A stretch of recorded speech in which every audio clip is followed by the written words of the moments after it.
Welcome to this episode of Tax People Aren't Boring. This episode we are joined by none other than tax technology royalty, Gary Allen, owner and founder at Team Logic IT. How are you doing? I'm doing good. I'm glad to be considered in that elite group.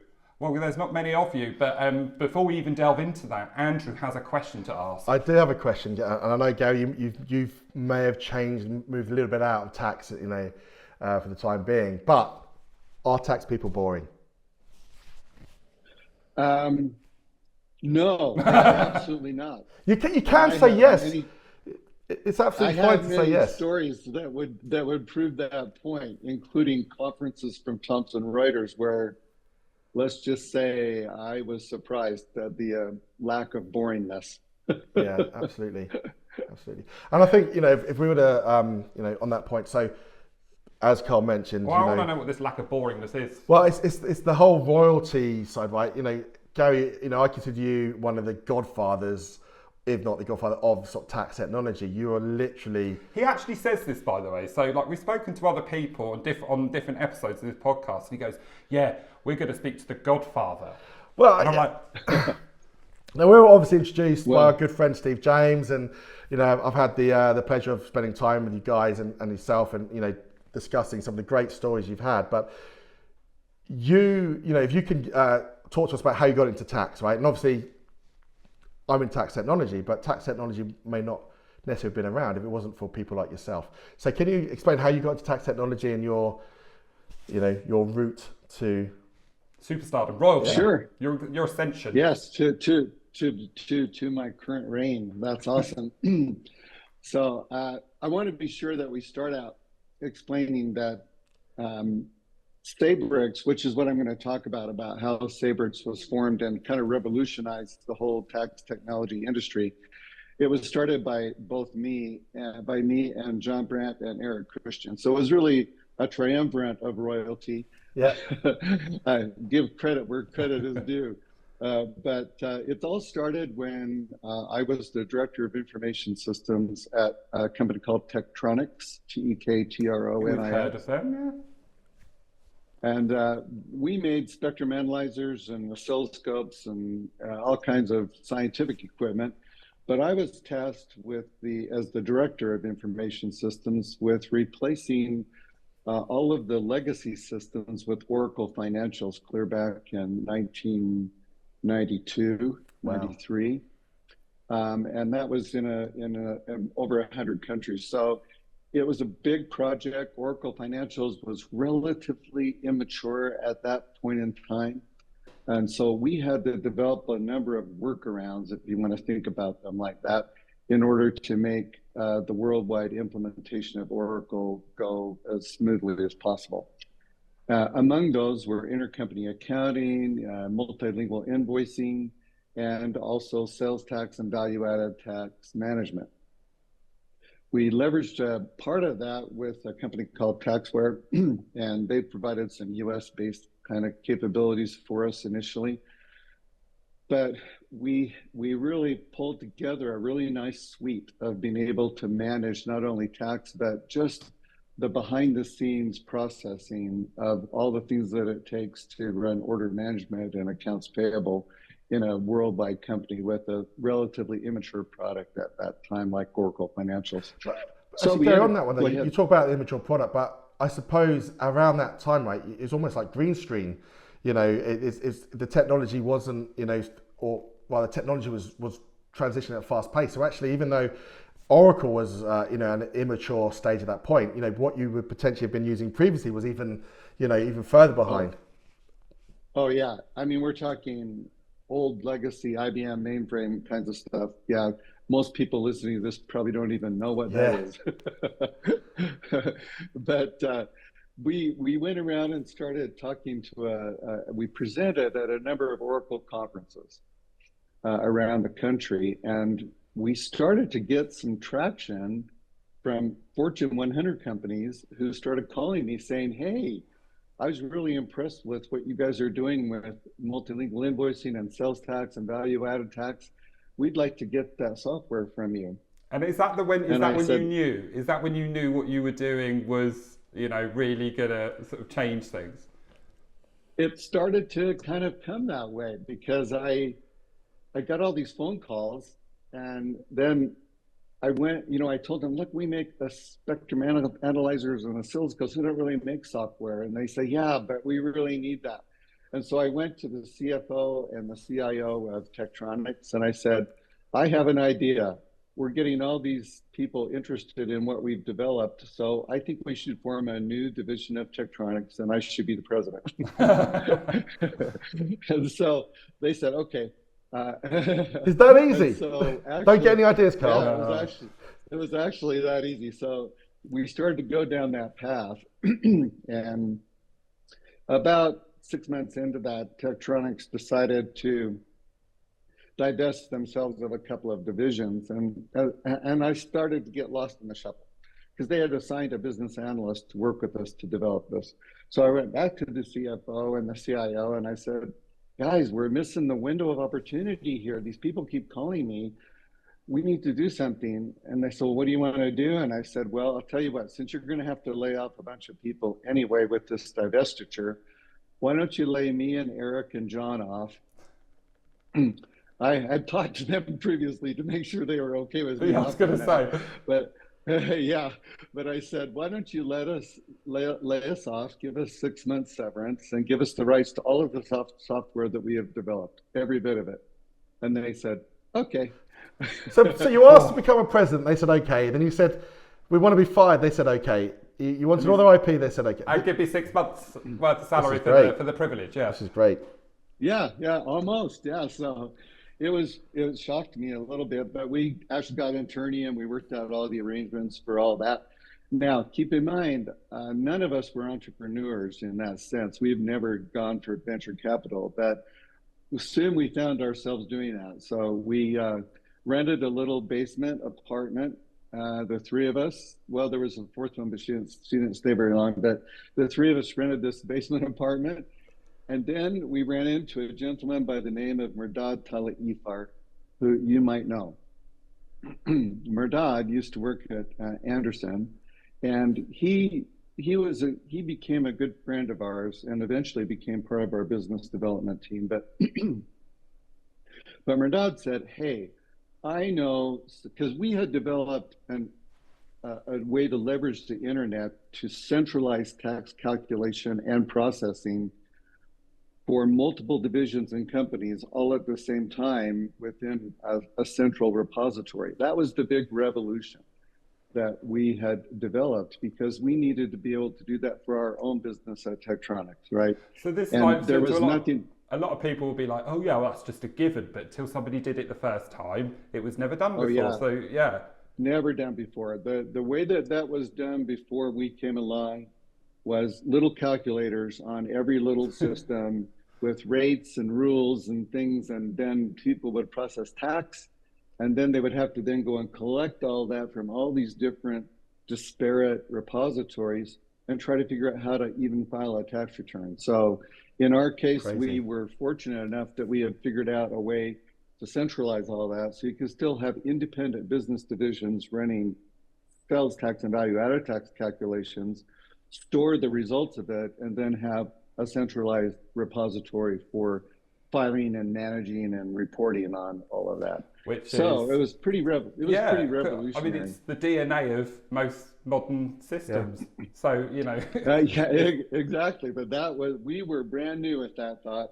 And I'll evidence that to you in just a minute when I tell you the story further, because Mehrdad knew Arthur Anderson, and he knew the folks from Anderson, and then he also knew people at General Electric and Hewlett-Packard. So now we go into a new part of this story where Mehrdad made arrangements for Eric and John and I to go out to Atlanta to meet with the tax experts at General Electric. We got out there, and we were doing this all on our dime. We had taken a little bit of venture capital at this point, but not very much. And we went out there. We were expecting to start at 10 o'clock in the morning. We got there, nothing.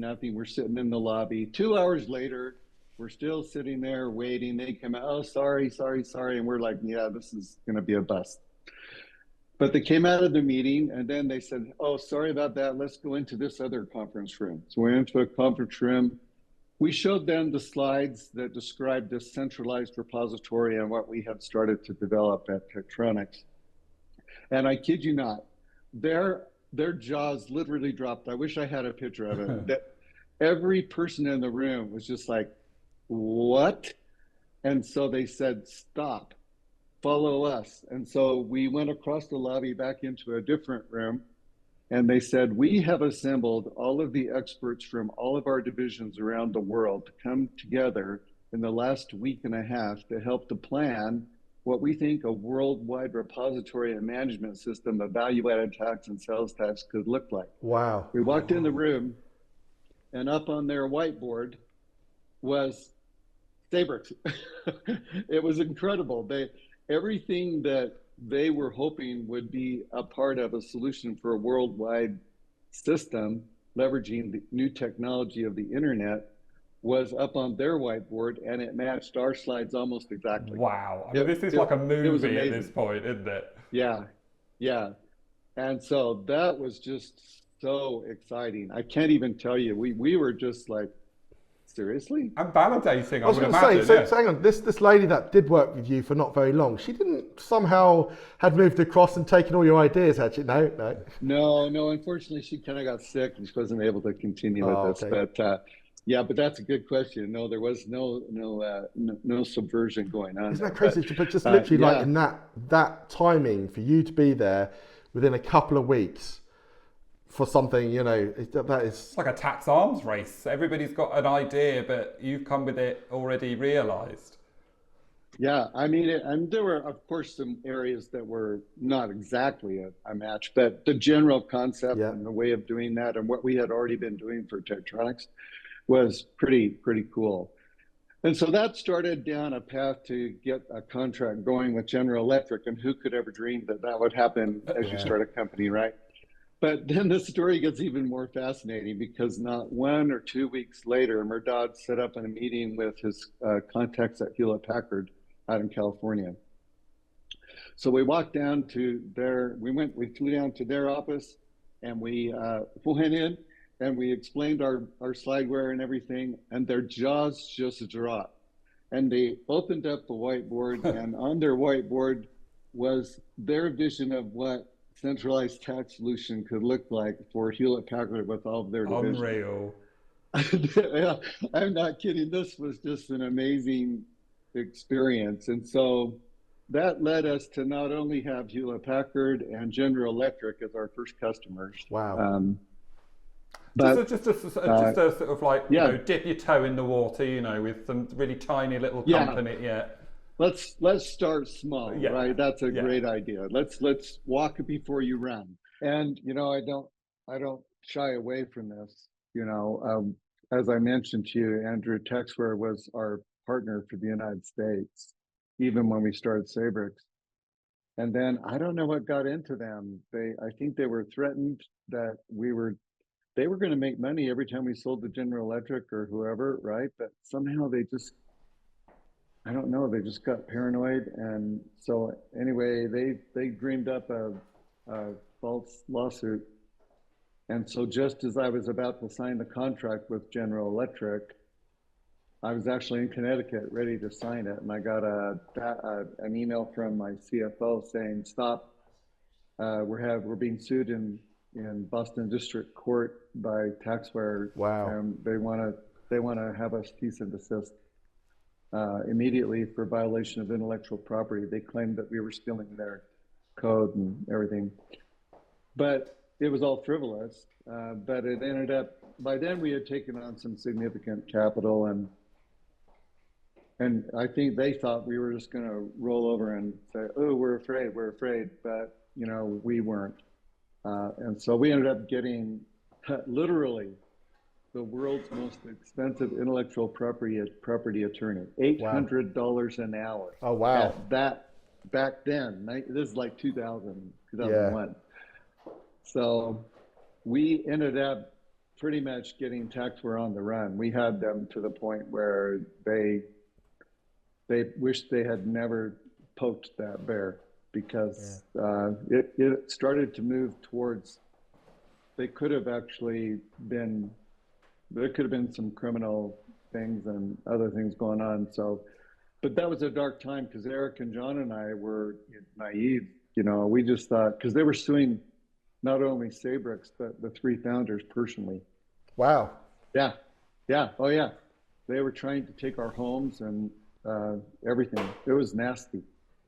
So it was really, really bad. And I had to go get the doctor give me stuff so I could sleep.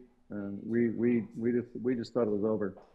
I think that's I think if you are setting up a business or you're involved in that, there are so many things to consider, right? You just do one thing wrong, and like you say, everything was going smoothly, and then that lawsuit was to cease and to stop what you're doing in effect, and you're like, well, even if you're going to win it, you can't just take that, be ignorant around it, because you could do something, and it's the same with like employment law, and you hire someone in the wrong way, or if someone is fired in the wrong way, it can destroy your business and everything that you're doing. So I think, when you're setting that company up, and it's that whole entrepreneurship, it's also about how you manage those down situations and keep the the belief in what you're doing and persevere.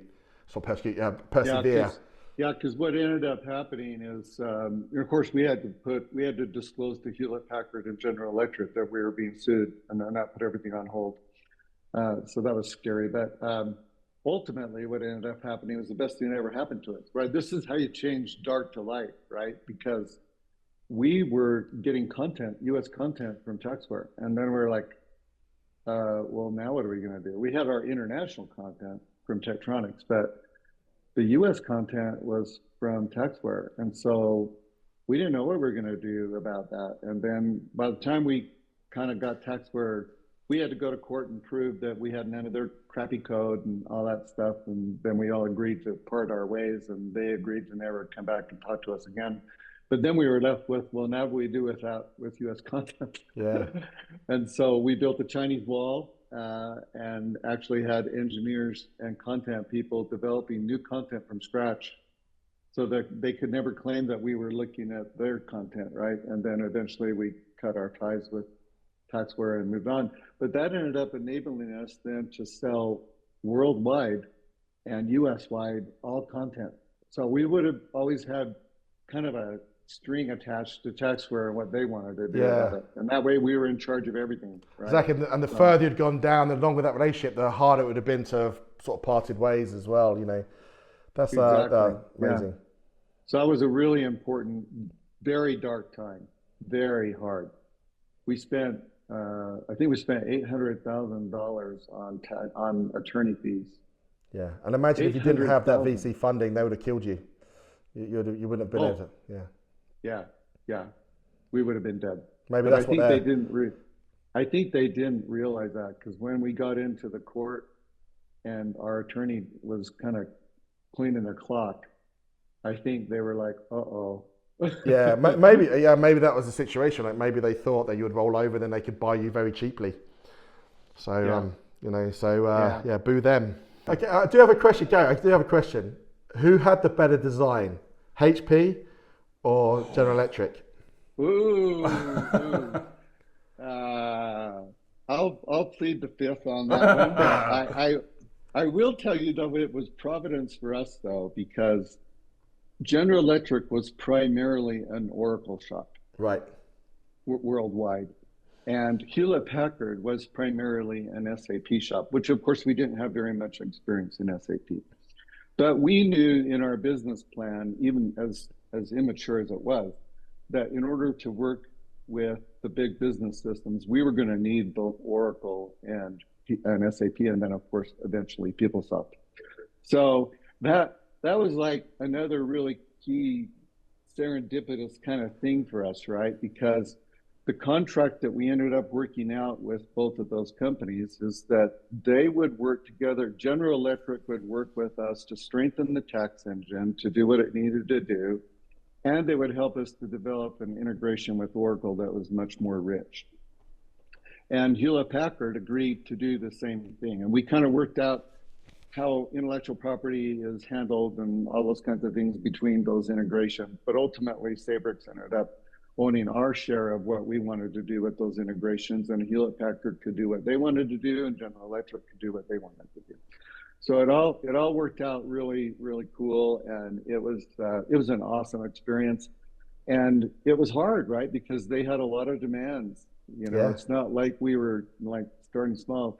We did have another small company that was also one of our first customers, Franklin Covey, who some people might not know about. That they had a time management system and a leadership forum that they did, and Murdoch just knew them, and they needed a similar solution. So we actually had the behemoths of the world and this little Franklin Covey company in Utah. I mean, I love this because, like, I'm thinking about what my legacy is going to be when I go, and I think I'm probably limited to this podcast, if I'm honest.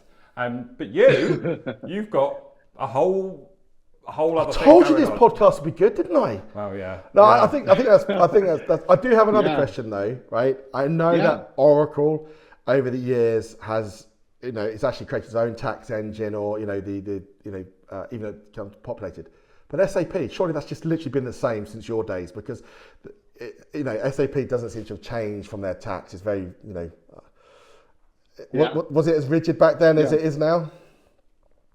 Yeah, I think what happened there is even Oracle, for the most part, now I've kind of been out of it for the last several years, right, directly, but everybody kind of knew that there was an art and a science to managing transaction tax. Yeah. Because I think of it as like a three-legged stool. You've got software, and then you have content, and then you have the whole way to manage and market and distribute all that appropriately. And you need all three legs in order to have a successful tax technology team. And I think even Oracle and all of its world that it thinks it has, they knew too that content was still going to be hard. They could come up with a lot of technological solutions, and they felt like they could come up with content, but we had a whole team in Oregon that was tax attorneys and consultants and people that were watching all the tax laws and changes around the world in 170 countries ultimately. So it is a big job to be able to manage that. And so even a big technology company has to decide, is that really the business that we're in? Or should we stay focused on our knitting? Should we do what we do best, or should we try to do that? So, and I think SAP had dreams about that, as where that might go as well. Obviously, eventually we got PeopleSoft and JD Edwards and some other companies as well. But it was quite a journey, to take it from that all the way to what Sabrix ultimately became. And then ultimately Sabrix, we sold it 10 years later to Thomson Reuters, and then they took it from there. So there's a journey all in between there, and I'm happy to share any of those color commentaries that you want. Could you ever have imagined, so actually let's go back even further then. So before Sabrix was a thing and you were doing what you were doing professionally, what happened education-wise? Where did you start? I take it, was it a college or? Oh yeah, for me personally, I got a degree in accounting initially, an associate degree in accounting, and then I ended up going for my bachelor's degree. I worked as the director of information systems at Intermountain Healthcare in Utah. I grew up in Utah. And I was there for 10 years. They had 23,000 employees, and I managed HR systems and payroll for them for a number of years. And then I met I don't want to bore you with all this, but anyway. Oh, it's interesting.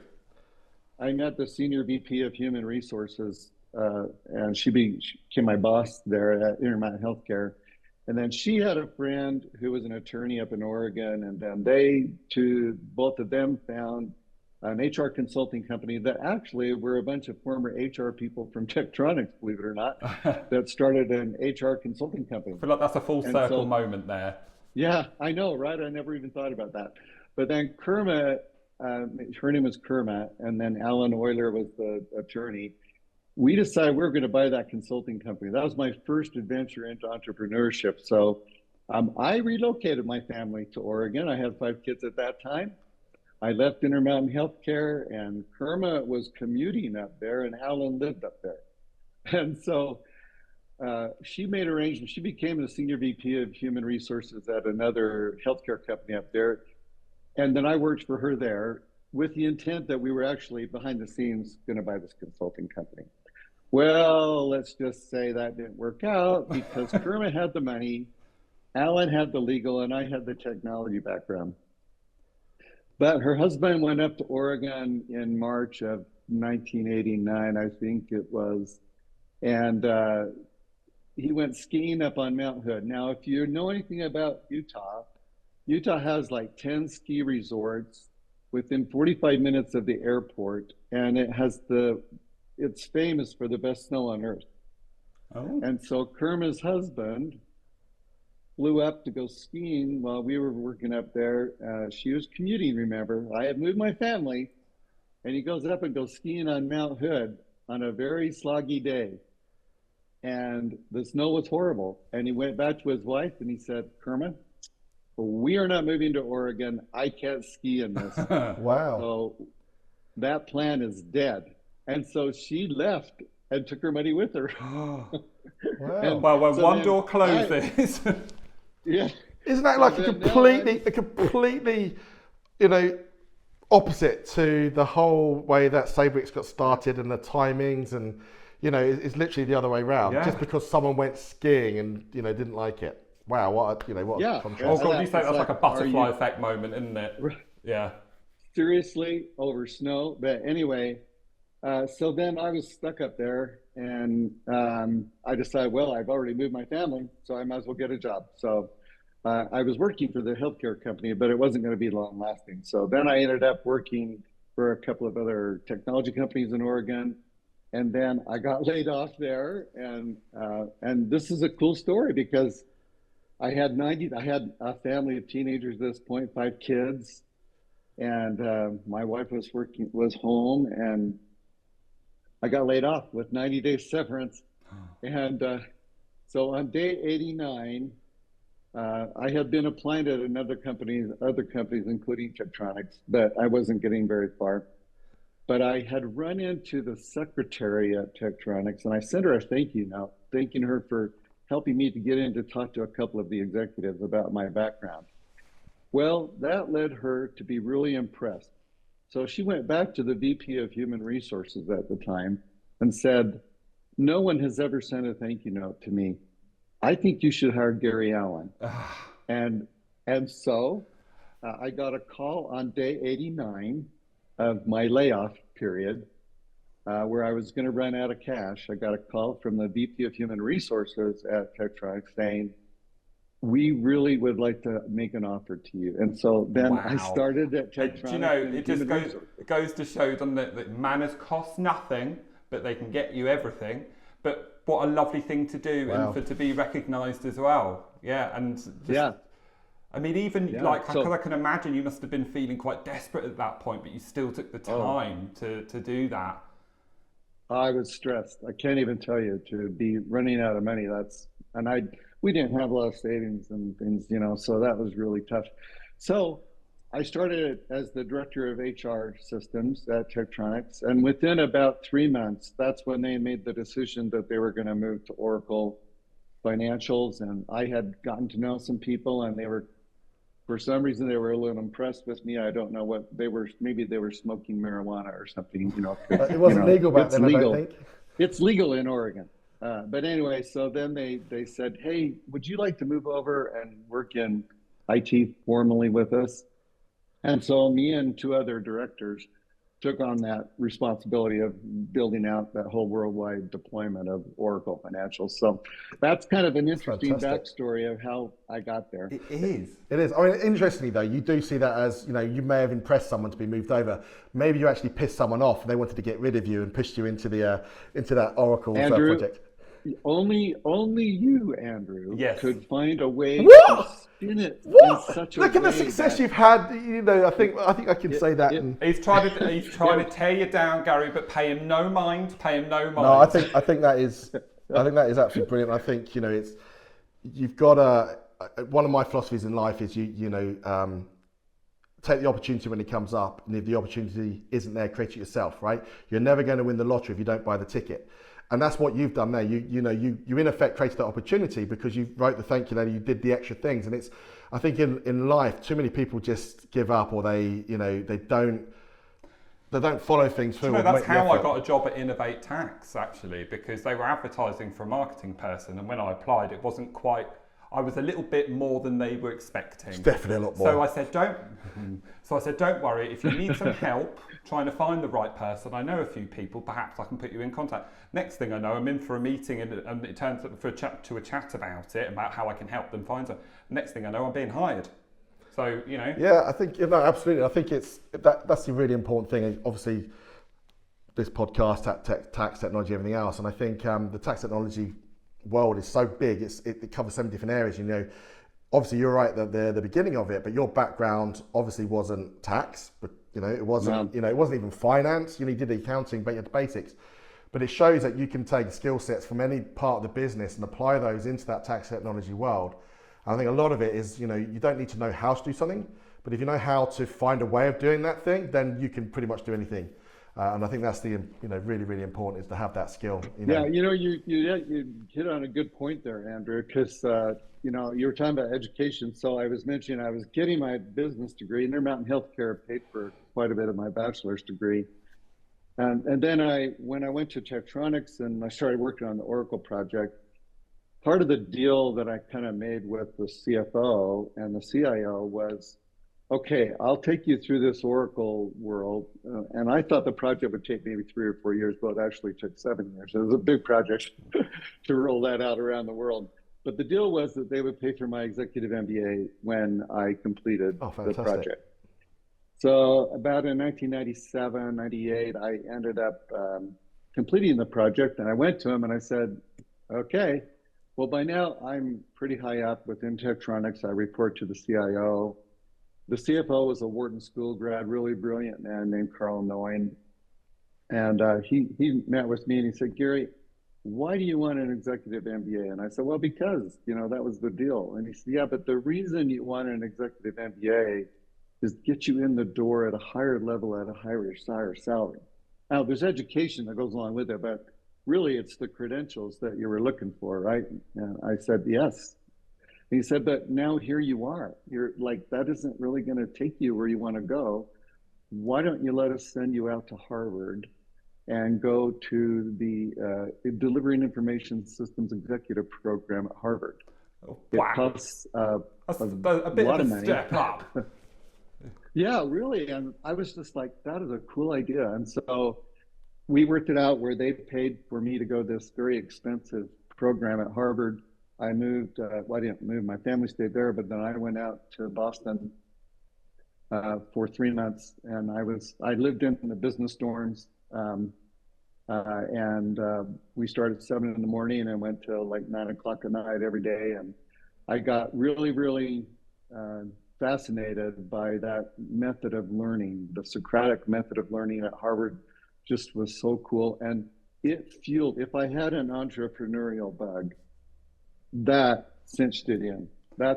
And so right about at that same time, we were out doing those Oracle conferences. And so that's when I decided I should be president. Do you know what, you talk about the entrepreneur, so I have a bit of a sort of a bug bear, like when you see on someone on LinkedIn and they say, I'm an entrepreneur. It's like, no, you don't say you're an entrepreneur. Other people will tell you if you're an entrepreneur based on, what you've done. And I think you are an entrepreneur, right? Because you have been able to take the opportunities to move them forward in the right way. You've achieved a lot, some great success. You've been able to, even your own development, the way you've done that, the relationships you've built, that is entrepreneurship. That's you creating something in effect out of nothing and to move it forward in the right way. You haven't just been handed it on a plate, for example, and just following a path. Yeah, I mean, it's all about wherewithal, isn't it? But it's also about being able to make a difference in what you do, like to have that. Yeah. It doesn't even have to necessarily be unique, but to find a unique perspective. Yeah, and I think yes. I think that's the main thing, right? It's having the guts to do it. That's true. That's a really good point. And of course, I want to acknowledge again, none of this could have occurred without Eric Christian and John Brandt and Merdad, right? I mean, that was a very special combination of people. But to your point of entrepreneurship and kind of luck, I went to a conference the other day and they were talking about luck. Luck isn't really luck. Luck is being prepared to take on and drive forward with something when circumstances present themselves. Yeah. You have to be able to be in a space where there is an opportunity, but it's really about, are you willing to then go the next step and do something with it? And, I have to pinch myself all the time because ultimately Sabrix ended up getting funded. I mean, Eric and I would fly down every week. This was in 98, probably 99. We were flying down to San Jose, the Silicon Valley, to present to venture capitalists, tier one. We're talking major big buck tier one venture capital firms.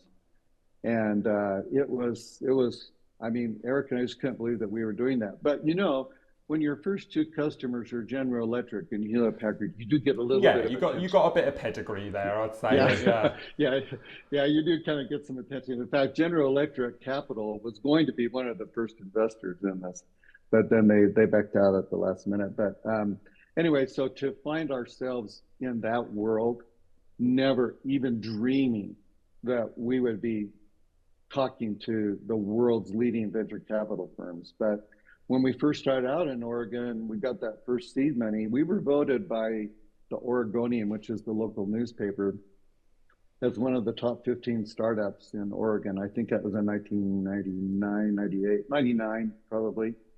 And of those 15, I think 13 failed, but 2 of them made it through the next part of their life. Do you know who the other 2 were? Do you remember? I can't remember now. I have the newspaper article somewhere. I'm thinking it must be around the year of the .com boom, right? Yeah. Oh, yes. That's a very good point because this was the .com boom. I mean, it was going crazy. Venture capitalists were, if you wanted to even meet with them, they would take like 300 applications. They'd narrow it down to 100. They'd narrow it down to 20. They'd narrow it down to 5. And then 3 people got an interview, right? Yeah. I mean, it was insane back in those days. And so for us to be able to get to present to multiple venture capital firms and then ultimately have people competing to see if they could be the ones that could invest in us. That's wow. This is like super duper Dragon's Den. We call it Dragon's Den over here. I don't know what it's called. Shark Tank in the US. Yeah, like Shark Tank. Yeah. Shark Tank. Yeah. They were competing, bidding, trying to figure out this. So it was just a real trip for Eric and John and I to find ourselves doing that. So yeah, it was pretty fun. We ultimately took 55 million in venture capital over the years. And then we're very fortunate. We had Thomson Reuters as a partner.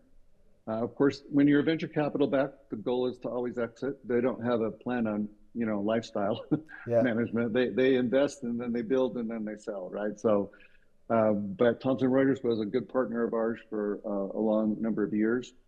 And eventually Thomson Reuters made an offer that sounded good to the board and all of us and venture capitalists and all the people that were involved. Yes, please. Yep. And then we sold Thomson Reuters, and then I stayed on. Now Thomson Reuters asked me to stay on together with Eric Brood, who by then had been the key sales guy that really drove the growth of. I mean, by the time we got to the point where we were selling, I think we had. I might get the numbers wrong, so I apologize, but we had something like 600 of the Fortune 1000 companies that we were doing tax for. Well, I think you've earned those bragging rights, yeah. Yeah, that's pretty good. Yeah, I mean, it was pretty awesome experience, and then Eric became the general manager of the Sabrix division, if you want to think about it like that. And then he asked me to move over to development and product management, which I had never done before. I'd always been on the operations and customer success side of things. But so then I ran development and product management for 7 years at Thomson Reuters, and then decided that, I was just going back and forth to budget meetings in New York all the time. And the big company was starting to, after 5 years, the first 5 years, they left us alone. and they just provided cash to grow. It was amazing. It was so fun. Do you know, Gary, you are one of those people, right? So when we've had other guests on this podcast, there's been a lot more questions because like there's more to ask. But with you, there's a thing that we say in the UK, like when you find somebody really interesting, they've got a really good story. Say, I'd love to take them down the pub. I bet they'd be great over a pint. And you really would. I bet you've got so many stories to tell. Oh, they go on forever. So I could ramble, but you guys probably have some very specific things you're after. So well, I'm enjoying myself, but I'm sure Andrew's got it's brilliant. I mean, and I have actually taken Gary down the Gribble Inn. So I have taken down the pub. Yes, what's the Gribble Inn? Gribble Inn, it's local. Is it? Yeah, it's really good. It's very good pub. Actually, a question I do have is, if you could have done something different, right, going back, what would you have done differently in that journey? I'm talking more on the sort of the Sabrix side, obviously. That's what I really want to know this as well, because obviously it turned out the way that it did, which is obviously great. But yeah, like, is there anything that in hindsight you would have done differently? Oh, yes. And I'll try to be brief about that. There's lots of lessons learned. I mean, I think both Eric and John would also agree.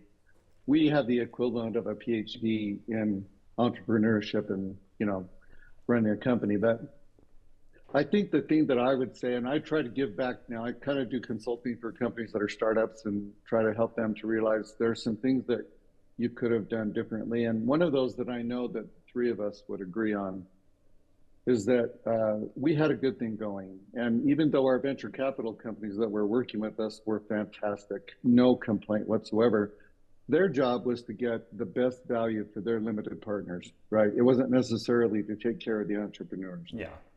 And so I think that if we looked back in time, there were some very poignant times in the evolution of Sabrix where, had we known that the founders had more power, because they start to do their thing, and then we need to bring these people in, and we need to do this and do that. And I think if Eric and John and I could look back now, we would realize at any point in there, we could have just said, no, we're not doing that. Yeah. And we would have ended up with more cash because we got diluted pretty significantly by the time they brought a whole bunch of other people in. Some of those people really contributed, and I was really glad to have them. Others came and they just milked us and they ended up with some ownership that they didn't do anything for that. And that just diluted me and Eric and John and the employees as well, because we were, everybody had a piece of the pie. So I think that dilution, there were a couple of events that took place where if we had known we had power, we would have stood the line. We would have said, nope, we're not doing it. So you say you help other businesses now, new startups with that sort of stuff. What sort of advice do you dispense with them, like based on those things that you said, like the knowledge and experiences and the hindsight that you've now got? What else do you do for these startups?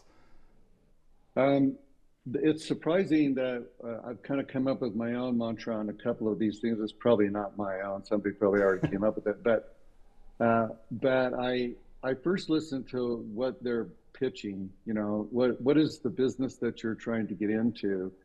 And my philosophy is, are you developing a shoestring, a shoelace that's looking for a shoe? Or are you building a shoe that needs some shoelaces? And if you're building shoelaces and there's no shoe, then there's not a business here. I've run into a number of people, this is a great idea, I'm so excited about it, blah, blah, blah. And then I started asking pointing questions like, okay, so then who's gonna buy that? How's that gonna work? When you get into it and you're 2 years down the road, is there still a product? Or, the one thing that we had going for us, which was because we always had a shoe. We knew when we started our company that was needed because we needed it. That's how we got it, right? At Tektronix, we needed it. And then we knew that Fortune 100 companies needed it. And then pretty much everybody needed it. And that it has obviously is tax, which is, again, another full circle moment. Yeah, no, we've definitely innovated tax. We know we've built software, and in the early days, definitely, it was very much I was like, guys, I'm the expert. I know what people need. We should build this because this is going to really help companies. But most of those companies were like, we're not even ready for that. They didn't even necessarily sometimes even understand the concept of what was trying to be proposed because they just didn't. That wasn't their world, or they didn't necessarily see it as a problem. Even though I saw it as a problem, and it was like, but it's going to protect you from the future. And I think it's so important, like you say, you have to make sure that shoe exists. And even if you want to make white shoelaces and they want black ones, you make the black ones first, but you can then change it to the white ones later on. And it's so important. Exactly. And I think it's... Yeah, I think that analogy really plays well. And then, of course, the other advice I give them is never cross the 51% ownership barrier. Yeah, quite, yeah. And I think that is really important. I think, again, a lot of companies, when they set up and everybody's a family, they're all getting together, and there's, 3 or 4 of them. And then, after you get to like 30 or 50 people, all of a sudden that guy who's got, 25% of the company, he's actually no longer relevant because he's done his part.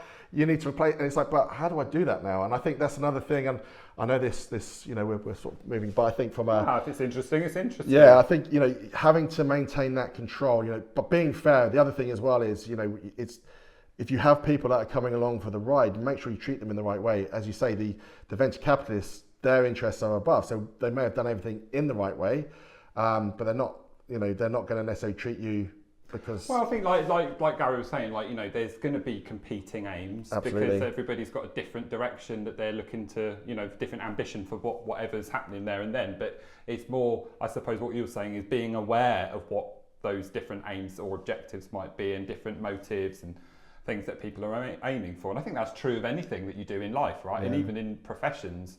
What about now? Okay, obviously you do that advisory stuff as well, because I know that you're not in the tax world anymore.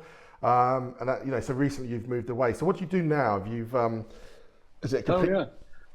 So back to, going to New York all the time for Thomson Reuters, wonderful. I really liked working for them too. And, but eventually I just felt like I must just be burning out, or maybe I'm ready to retire. So I took a package from Thomson Reuters and I moved to Utah.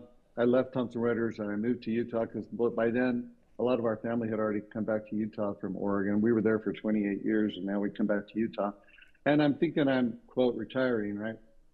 And it was only like 6 months. And then Steve James, who was with KPMG, who was a big partner of implementation for Sabrix, he got hold of me and said, Gary, I'm starting this tangential system or software company that does automated implementation of Sabrix.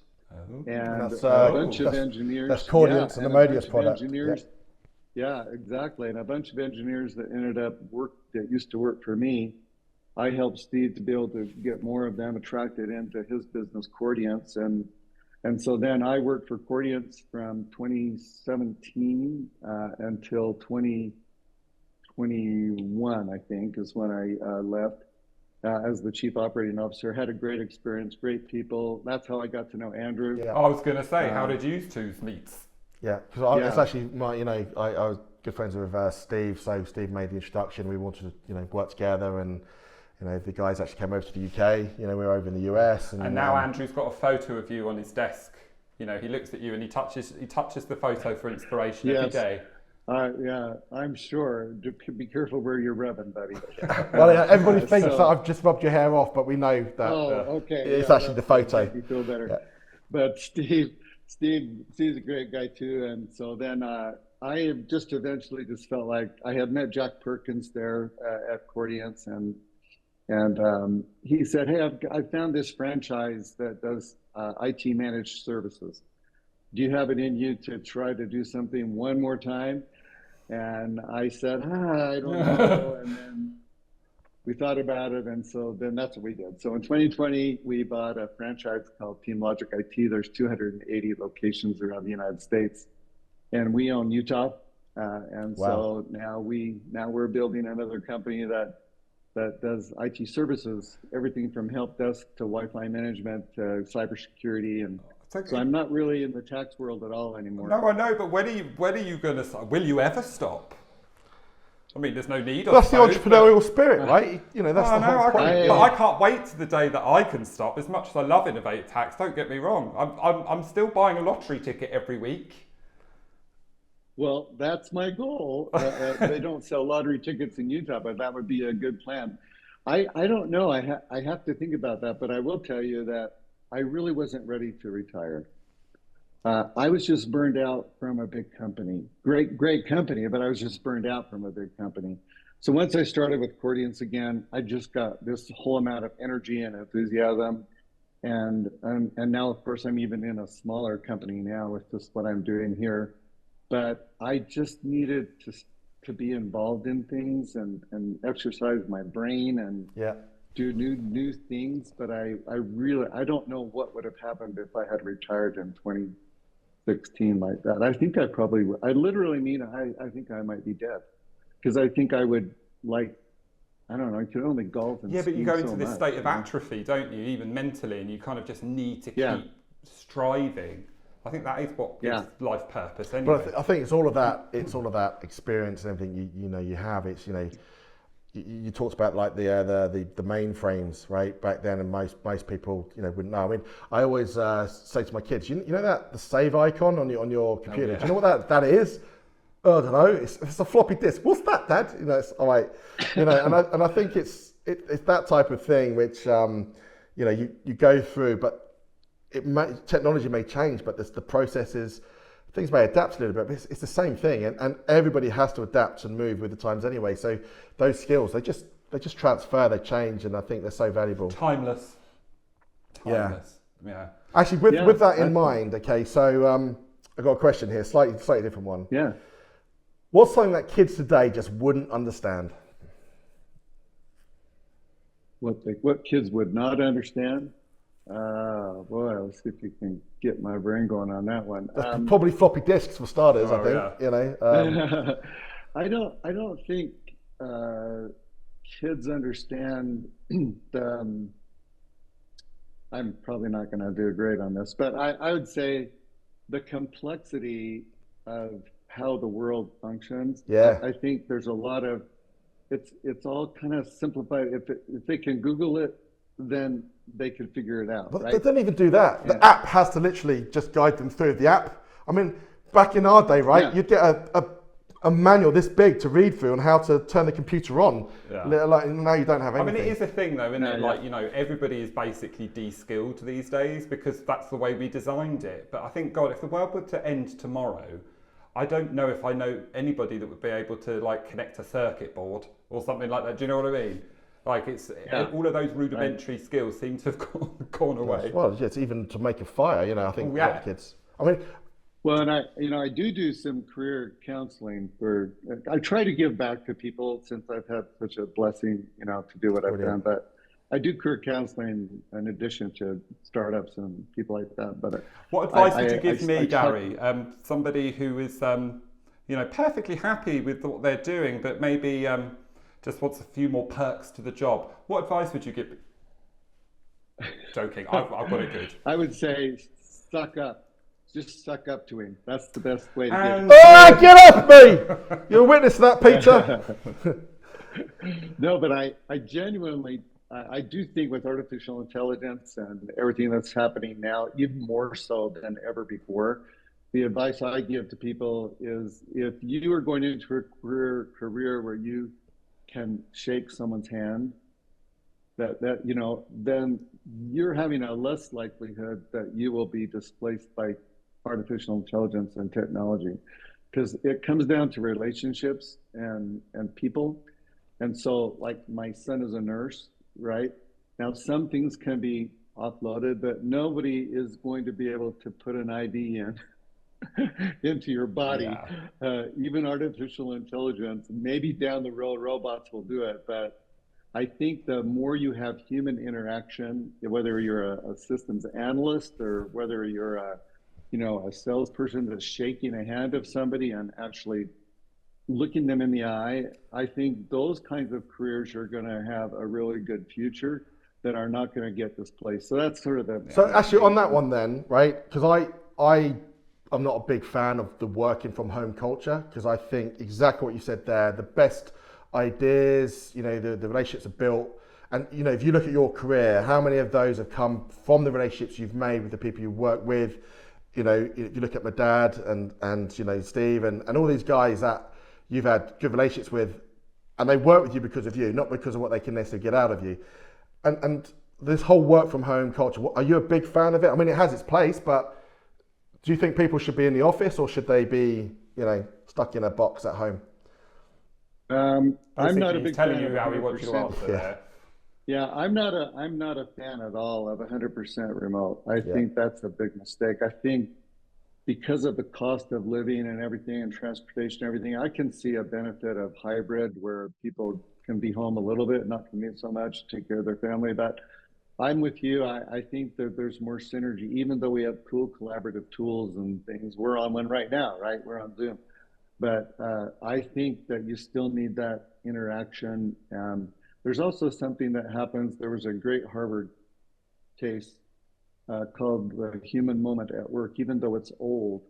It talked about what happens to people like who are in nursing homes and they never get around people anymore. People stop coming to see them and their health declines rapidly. Whereas those who have people coming to visit them, shaking their hand, patting their head, you know, touching them, then they thrive much better. And I think that's the same with our employees. I think we need human interaction. Yeah, but just want to say, just anybody listening, get permission before you start going touching old people, just in case. Right? Just that was a good point. But Andrew, excellent point. It is, but like, what if you're working in an office and other people are working from home, but you actually don't mind the fact that they're working at home? No, I think it. I mean, like it's actually it's like a benefit because they're nowhere near you. You're basically trying to say that you don't like working with me. Okay, so. No, that's not what I was saying. You're putting words in my mouth, Andrew. I'm nodding. I don't know. Back in the days of heavy development of Sabrix, for example, we had lots of engineers. You know, we had 100 engineers, right? So.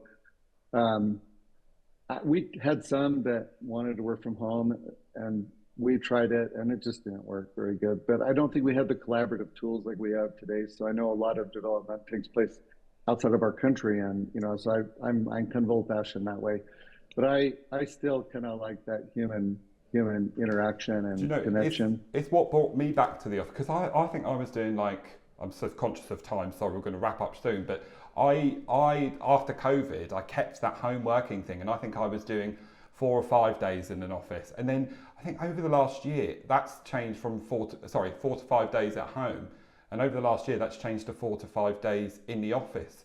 And that's just been of my own volition, just because I need it. And I think I'm probably not the only person. I think also if you go into an office and then you leave, there's that segregation. There's a physical period of time where you are not available to do any work. You're in the car or you're walking on the tube or whatever else.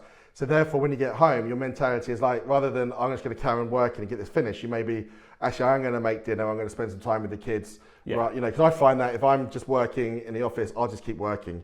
Whereas if I've got loads of stuff on and I come home and, you know, Jake will say, can we go and chuck a ball around or, you know, something like that. I'm like, okay, I'll do it. And then the next day I go in, I've got 15 emails still open. But it's like, okay, that's fine because I was able to you know, split it off. Yeah, I think you're right. Right. I've got a zillion stories. It is. Right, so I'm really sorry, but we are out of time now. So I'm going to sort of just wrap up. Andrew, do you have one last ridiculous question you want to ask? Also, this is one of the ones where with a bit more of a fun question, I suppose. So what's the most out-of-date piece of technology that you just can't seem to part with? Out of date.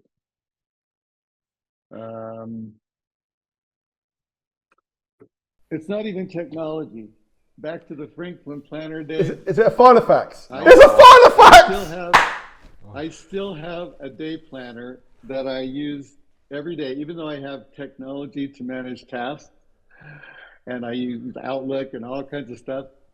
When I'm in front of a customer, I just find it rude and weird to be trying to take notes on my phone or in a computer. You're right. When I'm it does read as though you're like. I have to say, if I'm doing it, because we've developed this in-house product that, so when we're on meetings and stuff, all the guys can capture all the information directly into the tool, and we use AI and everything else. And I have to say to you know my clients, I'm taking notes. I'm not on emails. I'm just taking notes here, guys, just straight into the system. I completely get that. And actually, Nathan, our commercial director, he's paper, he writes it, but he knows where it all is. Yeah, I know Nathan. Yeah. Yeah, but he knows where it all is. This little book is that's brilliant. Even Absolutely though brilliant. People laugh at me when they open up. You're still using a Franklin day planner. I'm like, yeah, but I don't use it for everything. I mean, my contacts aren't in there. My calendar. No, but there's no school like the old school. That's what they say, isn't it? Right. There you go. That's right. Okay. Brilliant. Well, look, we're going to draw to a close there, but Gary, thank you ever so much for joining us on this episode. It's been an absolute pleasure, and what a story. Yeah, fantastic, Gary. Really, and I look forward to catching up with you when I'm back over in the US sometime soon. Yeah. Please do. I look forward to meeting both of you in person. We'll shake a hand. Yeah, virtual shaking of hands. Cheers, Gary. Cheers, Gary.